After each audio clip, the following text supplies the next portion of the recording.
spirit guide communications. I would wake up in the morning and go, now I spent the night talking to a guide about the meaning of the number 7, and it would all begin to sort of fill in. And when I was finally ready, many years later, I started doing it for a living. And I would work with a client and show them their path and their soul agreements and how it related to their career and their relationships and their purpose. And at the end of the session, they would say, that was life-changing. And so I felt, okay, well, I can keep doing this. And it's been that way for 20-something years. And it's how I make my living.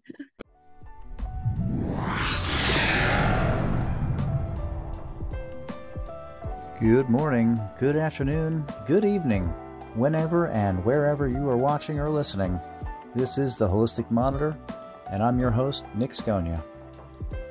The Holistic Monitor is a wellness podcast featuring life energy research, health and wellness transformation, self-improvement and empowerment, philosophy, spirituality, and now guest interviews as well. We look forward to your comments on our YouTube channel at Holistic Monitor. And you can also listen on the go with us at Spotify, Amazon Music, Apple Podcasts, and more. And with that, let's get today's show started. Reverend Sue Frederick, you have a very long bio, lots and lots of facets, and lots of things that you've done. The first thing that jumps out to me as something that I've looked at in my past is numerology. And it's something that you have studied for a very long time. Yeah, it's my favorite tool. What drew you to numerology? My husband's death when I was 29, turning 30, it was my great spiritual wake-up call. He died from cancer and he suffered terribly for a year. And we were young and mountain climbers in the 70s and felt invincible. And watching him suffer and die at such a young age really broke me open and sent me seeking spiritual answers, like why do good people suffer? Why does anybody suffer? Where did he go? Yeah. Why am I still here? Is this possibly something that I agreed to? Some people would say, oh, well, this must be something you've agreed to experience. And I'd go, are you crazy? I wouldn't have agreed to that. And so I was trying to figure out the answers to the hardest questions in life. And it was the early 80s, and the culture was certainly not in any kind of reflective place. The 80s were Madonna and, money and all this stuff. And so I kind of hid my little seeking journey of studying numerology.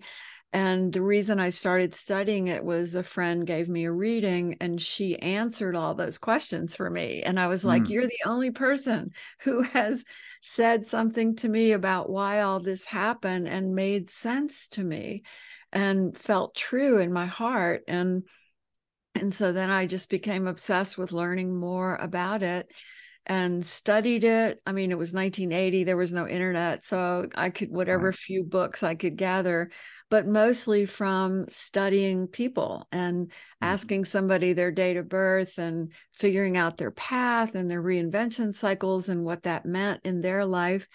And it was kind of that path of inquiry that brought me to my understanding of it. And also in spirit guide communications, I would wake up in the morning and go, now I spent the night talking to a guide about the meaning of the number 7, and it would all begin to sort of fill in. And when I was finally ready, many years later, I started doing it for a living. And I would work with a client and show them their path and their soul agreements and how it related to their career and their relationships and their purpose. And at the end of the session, they would say, that was life-changing. And so I felt, okay, well, I can keep doing this. And it's been that way for 20-something years. And it's how I make my living. That's awesome.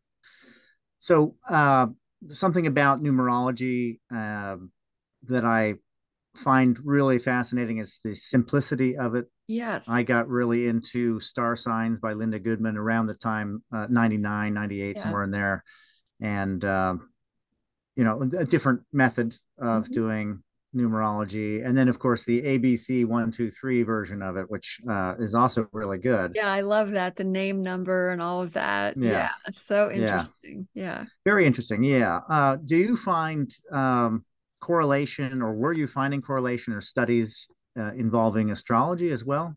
Yeah. In fact, I was just looking for my workbook to No. show Okay. you. I have a numerology workbook. Aha. Aha, that I've created. Oops, No, I guess very you good. can't really see it, but It's it's getting on blipped out. But yes, it's that's it's called Sacred Numerology and it's on Amazon. And what I have found, I simplified the numerology down to what really helps you see your purpose here mm, and understand your changing reinvention cycles. I also explain how to do the name number in here, but what I've decided over the years is that really focusing on the birth path and what your soul came to do is really what helps people the most, because everybody is seeking that answer, whether they yeah, get fired from a job or they lose a loved one or they hate their job. Their answer is, what did I come here to do? And how can I make a living from that? And I wrote a book in 2008 called I See Your Dream Job. And it was all mm, about applying the numbers to your career. And that book just took off. It was written about in the New York Times. I was flooded with clients. It was kind of yeah. crazy. Wow, And then, that's great. so then I wrote other books about numbers and relationships, numbers and healing grief, connecting to your departed. Hmm. And my newest book, Through a Divine Lens, is about all kinds of spiritual perspectives, but mostly looking at your life through that soul's lens. And it includes the numerology as a tool to lift up and view your life from that Mm, higher perspective. yeah. Now, one of the things with the birth number is you need to know a specific day that you were born. Yeah. You'd need to know the actual to locate. Are you able, if a person is adopted, let's say, and they're not sure of their exact birth date, are you able to kind of zoom in based on their personality or what the traits Well, that they're showing? everybody, even if they don't know an exact birth date, they are given a birth date on their birth certificate, Okay. or their adoption certificate. And I always say there are no accidents in the universe. So Mm, whatever date is written there is the date that your soul wanted you to consider as your entry date. And right. the way I look at numerology, it's different from a lot of people. I don't think some numerologists out there say that the numbers are just this random imprint that gets on your soul when you're born. And I see it totally different. I believe that we are all hanging out in the divine realms and we're looking down at this crazy earth world and we're saying, they need help down there. They're really lost on earth. How and the guides go, who's willing to volunteer to go down there and help shift consciousness? And so, Nick, we raised our hands and we said, okay. And they said, well, when you get down there, you're going to forget that you're part of divinity and that you have a Yeah. purpose and you'll get lost in that crazy world. And the guides say, but there will be signs to help you, whether it's intuition or numerology or astrology or all kinds of signs to help you remember who you are and find your way. And our universe is a benevolent God consciousness universe, in my opinion. And Mhm. and so we all get in here, and of course we forget who we are. And of course we have terrible pain stories that we push through. But the purpose of it all is to wake up and remember that we're a divine being. We're not just a physical body in a physical world. And when we use those sacred tools, whether it's numerology, astrology, intuition, all the different ways we can lift up and see life from that soul's view, then we take a breath and it's like we finally begin to remember who we are, and we're not just trapped as cogs in a wheel here. We realize, oh, this is intentional. I came here on Right. purpose to make a difference in my unique way. And my pain story is my fuel for doing my great work. Mm-hmm. Yeah, they say numbers are infinite. And so, because of that, it's the language of the gods or God, that it's a way for us to contact that infinite source because it is a infinite structure. And did you know that Pythagoras, who created our number system, is the founder of numerology, and he Mm, had a school of enlightenment, and he taught this mystical meaning of numbers. And he said numbers don't just mean quantity, they have a mystical meaning as well. And mm-hmm. this, that got written out of our algebra book. Yeah, right. No, it's And true. so we use Pythagoras's number system, but we go, oh, that's woo-woo stuff, that Mm-hmm. numerology. Pythagoras is laughing at humanity as well as God and all the beings. They're going, oh my God, those people are so lost in their logic minds down there, and they're Yeah. only seeing a small part of the picture of reality. Yeah, and that seems to be the purpose and the point, is to forget and to remember, To or to wake up. forget and to evolve. Yeah. And when you look at it in numbers, going to that infinite, and you Mm-hmm. breach the realm of time space where you're kind of in this linear progression, Mm-hmm. you have access to other lives. And that seems to be agreeing with what you're saying. A lot of different practices and Well, beliefs are kind of in yeah. collaboration with that, I'm so blessed because with I that also idea. took the training to become a soul regression therapist several years ago. And so I do that with my Mm, clients as well. I take them on a guided meditation journey to go into the divine realms, have a conversation with their guides, even with their departed loved ones, their council of elder souls guiding them, and then mm, drop into a significant past life that has meaning for today, and then come back and we process it all. I mean, it's profound for me because I get to go on that journey with each client, And what's mm, also, and that's what I wrote about in my newest book, Through a Divine Lens, is I have transcripts in there from these soul journeys with clients. And it's profound because a mother will be grieving the loss of her child, and we'll do the numerology first, and she'll go, wow, I really understand my son now, and why he couldn't stay, and the kind of evolved sensitive being that he wasn't going to be able to stay long on earth, and I see my soul agreement with him. And so now when we go on the past life journey, the mom will realize, oh, in the past life I was, partners with the soul who was my son in this life.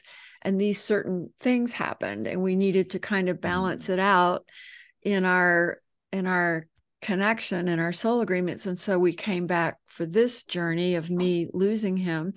And they're the ones saying, wow, this really helps me. This helps me put it in a different perspective, because now I'm not just the mom who lost her beloved son. I'm a soul who's loved my son's soul throughout time for eons. mm.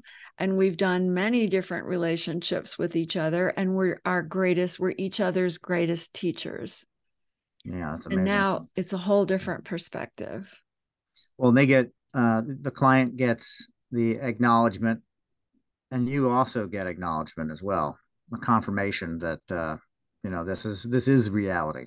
The Yeah, reality, that is you the know, reality. I it know is reality, right? that's what I say. I'm the luckiest person in the world to do this for a living, because I don't have those doubts that other people have, because Yeah. it's something I know in my cells, and it's something I experience every day with my clients. It started with my husband, Paul, dying and coming back and showing me and telling me and explaining so many things about how it works in the divine realms. And that's been 43 years since he Mm, crossed, and he still comes back. He came back in July for his They call it the angelversary of his crossing. He came Hmm. back in July and gave me a very vivid, powerful sign again. So those spirits that we love that cross before us, they are so alive in spirit, and they are watching us and trying to help us because they know we're still in school. It's like they're trying to help us pass the test down here so that when we join them, we're proud of how we've lived our lives. Yeah, yeah, and that idea with having a veil over our eyes in Mm-hmm. our life, I think it's very important that we start out that way. That we kind of, but it's sort of like Yeah. the veil is sort of like believing in Santa Claus. Right. You know that there's nothing else, Right. Right. and that we have to find that, like we have to have that awakening where we find our ourselves Mm-hmm. within all of the uh, within all of the structures and what I call the labyrinth of life. Mm-hmm. Um, Yeah. And the reason we have to forget when we come in is because we wouldn't be able to walk through this journey with an open heart, learning and growing if we remembered. yeah. In fact, I was watching a Netflix documentary recently called Surviving Death. And on the Mm, sixth episode, it's about reincarnation. And they interview some children who didn't come in with the veil, and they mm, were remembering their past lives. And these young children, like one boy in particular, was crying and grieving, and he'd wake up in the night and go, Mom, he'd say to his mother, I want to go home. I want to see my children. Where's my family? And his mother didn't know what to do with a 3-year-old child saying these things. And so we couldn't function here if we didn't yeah. have that veil.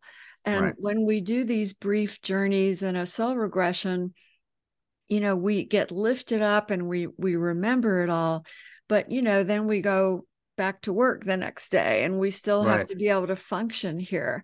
But I do feel that consciousness is shifting right now so rapidly Mm-hmm. that we're reaching a point where there's going to be a lot more people aware that they're not just physical bodies in a physical world, and our intuition is getting stronger than ever. And more people are able to see and experience the presence of their departed. So that Mm-hmm. veil is getting very, very thin, and that's a good thing. Yeah. Yeah. We were coming out of an old age, the Mm-hmm. Piscean age or the Right. Kali Yuga. And they say we're moving out of the Kali Yuga, or into the Aquarian Age, which is definitely marked by what I call the clouds, which having our mind high and above, Yeah. but fixed, with our feet on the ground. So Yeah. grounded yet able to dream, able to travel, Yeah. able to experience things that are outside of our Yes. physical body. And And that's never happened before on Earth, that we've been here in the physical and also able to see the divine realms. And imagine what mm, that will be like when consciousness reaches that pinnacle of vibration and we are able to do that. There's no death then, there's right, no grief, yeah,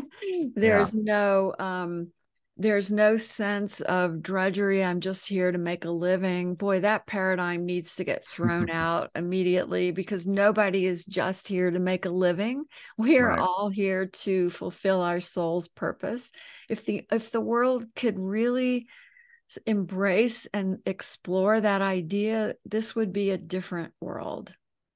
yeah. Well, that seems to be what is coming about. If you move into this new age where the mind is kind of king, Yeah. they say 1,000 years of peace is the expectation, and that kind of idea is leaning towards the idea of collaboration, community, Right. respect, things that you would get out of an Aquarian or out of an air sign, even, Right. Right. is not the place where we were, which was much more emotionally drawn. Oh, yeah. The Piscean idea of feeling Mm-hmm. everything, and nothing wrong with that. Just that it's not necessarily the same type of communication. Mm-hmm. where you can talk with the heart, and that's wonderful. Whereas Aquarius, you can talk through the mind. You know, Mm-hmm. you don't have to say as many words to get the point across. Yeah, Um, words always mess it up, don't they? yeah, yeah, yeah. Yeah, it's a given, right? And what we do see with Aquarius is a lot more communication, and we're finding a lot more miscommunication online. Oh Texting gosh. is a great way to get something wrong Oh yeah. because it does lack the, The heart. uh, yeah, it lacks the heart. So I Mm-hmm. think it's an important balance that Mm-hmm. has to, I Yeah. guess, become a reality for people, that it can't be all thought. It does have to have that compassion, Mm-hmm. that universal or divine love has to play a part within it. Well, the way I see it is that where we're headed, what the goal of humanity is to embody love and compassion for each other, no matter how people behave. And that's the hardest call humanity has Mm-hmm. ever had. And the reason that the world is so crazy right now is because we're learning that we can't live in our ideas anymore. There was a time when if I studied the right books and read the right research or watched the right news stories, I could argue my point and convince somebody else, my ideas were right. But that is all crumbling. And it's Right. good because now my ideas don't mean a thing. What matters is if my neighbor disagrees with me, violently about politics, can we still love each other? Can we be kind? Can we be compassionate? That is the world we are trying to move into. And it's going to strip away everything we've known. And I think there may even be some sort of unrest here in our country in the next few Mm-hmm. years as people sort of dismantle the old way of I'm right and you're wrong Yeah. until we finally begin to learn, wow, at the end of the day, all that matters is that we love and help and be kind to each other. Yeah. And being a superpower, it's kind of a difficult uh, idea to allow others room to breathe. you know, But, Let other people this is be. going to be visited. There are interplanetary galaxies with very advanced civilizations, and they have already been walking our Earth and making sure we don't destroy ourselves. And Yeah. they will be arriving at times when we're ready to provide energy, free energy that will change our economic based society, all sorts of things that will shift in the next decade so that the Mm-hmm. world will be not economically based and there won't need to be a world power. There will be, a country power. There will be Right. a global power. And that we will learn that we're here to do, it's so funny because my husband is a huge Star Trek fan, all the way back Mm-hmm. to the original episodes. And there's those episodes where Captain Kirk says, "Oh yes, that's one of those economically based primitive societies," and Yeah. they travel, and what they do is travel the galaxy, just making sure that they're keeping the peace. Yeah. That's kind of a reality about what we are headed to, about a greater sense of interplanetary global, not global, but galaxy wholeness rather than just worrying about our little country here. Yeah. Exactly. Fake lines in the Mm-hmm. ground that aren't visible. They're Right, not even there. right. And you went there. I didn't have to go there, so that's great. There is there's a lot of things going on these days You in think? regards to the coming of others Right. Oh, and yeah.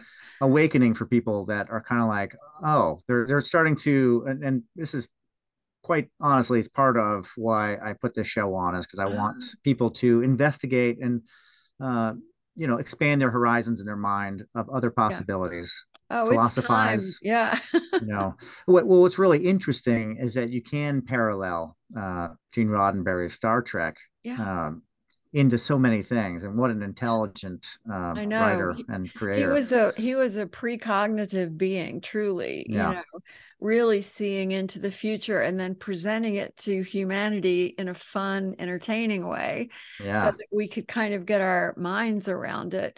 But I'm sure I'm aware, I'm sure you are too, of people like Dr. Stephen Greer and people who even used to work in the government who now are saying, our government has known about alien civilizations for a long Yeah. time, and even stolen some of the technology from them to create things here on Earth. That sort of stuff, once the structure of who holds the power crumbles, the truth Right. sort of comes out. And the truth is that we are so much more than these little human beings that we think we are here on Earth, and that these other galaxies, for the most part, are more advanced and benevolent, not out to destroy us the way so many stories would have us believe. Well, one of the things that I find fascinating about the topic of aliens, and that's what, is a very broad subject, obviously, Yes. is that idea of watchers, and this idea that there is a greater community that is somewhere up there or somewhere that is maintaining some kind of control, Right. and kind of watching over and seeming to potentially work to evolve our species. Right. There's a lot that goes into that, and it's a very long subject, Mm-hmm. but it does seem to get tangled in to the soul's journey. Yeah. And if you ask me, I would say it also does involve numbers, numerical sequences. People Mm-hmm. see Yeah. 111. Yes. What, in your opinion, is the phenomenon when people see sequences of numbers on the clock over and over again? I've always seen that as the soul trying to remind you of who you are. So for Mm-hmm. example, if you see the 11, which is a sacred number, or the 22 or the 33, these certain numbers that are sacred numbers, it's like your soul is saying, come on, wake up, get out of your sleepwalking life and remember that there's a higher purpose here, a bigger journey. And so people often, my grieving parents that I work with, will tell me, that they feel that their son or their departed child is showing them certain numbers to show Mm-hmm. that he's still around. It might be a number that he wore on his football jersey or something. And yes, spirit does communicate with us that way to say, look, I'm here, I'm still around. I'm trying to make you smile. Yeah. So yes, the universe makes numbers are a way of communication, breaking it down to language, breaking it down to frequencies, vibrational numbers. Everything can break down to numbers. But I think what you started to talk about is so interesting, about how the interplanetary beings also kind of tangle up with the soul journey. And here's what I believe about that. So Mm-hmm. I believe that some souls come to Earth from other galaxies. They're called interplanetary beings, and they incarnate here, and they look like a normal person, except that usually they have some differences, like they might be geniuses way ahead of their times, they're really smart usually, but always they think differently than most people think on Earth. And they've come in to facilitate the growth of technology and all sorts of things that humans need. And then there are souls that come in through the angelic realms, who just come in to help heal and awaken humans here. Of course, they have to wake up while they're here too, or they'll just go through life with their eyes closed like everybody else. And then there are souls who incarnate thousands and thousands of lifetimes here on Earth. And they simply are learning to be leaders. And often they'll run huge corporations, for example. They're very comfortable in the earth body, very comfortable in the money game, very comfortable here in the structure that we've set up. And what I've also heard and learned is that right now the interplanetary galaxy beings are debating with the angelic realm beings about if Earth is worth saving. And the Yeah. angelic beings, yeah, and the angelic Yeah. beings are saying, well, of course, that's why we're here. We're trying to save them and help them remember compassion and love. And the interplanetary beings are going, well, this planet might just be a write-off, it just might be Yeah. This something round. right, Yeah. so that debate is, so in some circles they talk about that debate. And so I personally, from my own soul regressions, I think that I've come in from the angelic realms, and so I'm really all about saving humanity, and trying to help people wake up here. But I'm curious what you think about that, and where do you think your soul is from? Vega, baby. But yeah, I feel that is a nice blend, because that for a lot of people causes a lot of confusion. Yeah. Angels, aliens, what is going on? Right. There's a lot of pushback from one camp to another. Right. The ancient alien theory basically says, well, then there are no gods, or the gods are aliens. Well, wait, let me tell you a different way to look at that. The Yeah, ancient alien theory is probably right, but so is the understanding that we come from a God consciousness, divine realms, that there is yeah, God. But God may not have been the God written about literally in the Old Testament. That may be an entanglement of, alien visitations and the God consciousness story unfolding. But I will say that there have been spiritual teachers, Jesus, Buddha, also every tradition tells the story of a human on earth who achieved enlightenment. And even in the rewriting of the Christian Bible, if you go back to the original Aramaic scriptures, Jesus said, I give you a new commandment, and it's more important than all the others, and it is to love one another. And that's what his message was. It wasn't about you have to be saved through Christ. He didn't talk about Christ. He wasn't a Christian. He right, started a movement exactly. of love and compassion, Yeah, And it was later on, it was Paul and other people Paul never even met right. Jesus, Yeah, and that he was many starts, years later, right? yeah, 90 or 100 AD or something like right. that. And Yeah, he says, oh, we can only be saved through Jesus. And he started that whole belief system that everybody else is going to hell, and except for people saved by Jesus. Jesus was an enlightened being. I keep waiting for him to come back and go, all right, people, you really messed up when I was trying to tell you, yeah. But now a lot of people kind of want that. They want somebody to come in and just fix everything. And Mhm. my feeling, and let me know what you think, but my feeling is that that ball is in our court. Like, I if you agree want with it, you. you've got to do it. You That's know, right. it's sort of It's, on the line of Star Trek, where it's like, if this yes. civilization is ready to advance into the greater galactic world, the universe, then they will do the right things. I They totally won't take the agree. big weapon. They'll take Right. the water or whatever. And it even, you You can even narrow that down to each person on earth believing that something will save them, whether it's a new relationship or a new job right. or Jesus, when really each soul, it's up to each soul to elevate their consciousness, grow Yeah. and evolve and save themselves. But of course, we can help each other, by loving each other, by being compassionate, by being kind, by sharing ideas that are uncomfortable, but plant a seed to make people think differently. Mm. Conversations like we're having, Nick, if anybody listens to this, they may go, oh, that's all hogwash. But maybe 5 years from now, they'll be going, Right. I once heard this thing and I've been thinking about it. Yeah. No, you're right. It's exactly how it works. It's exactly how it works. Mhm. Well, it's a great conversation. Yeah.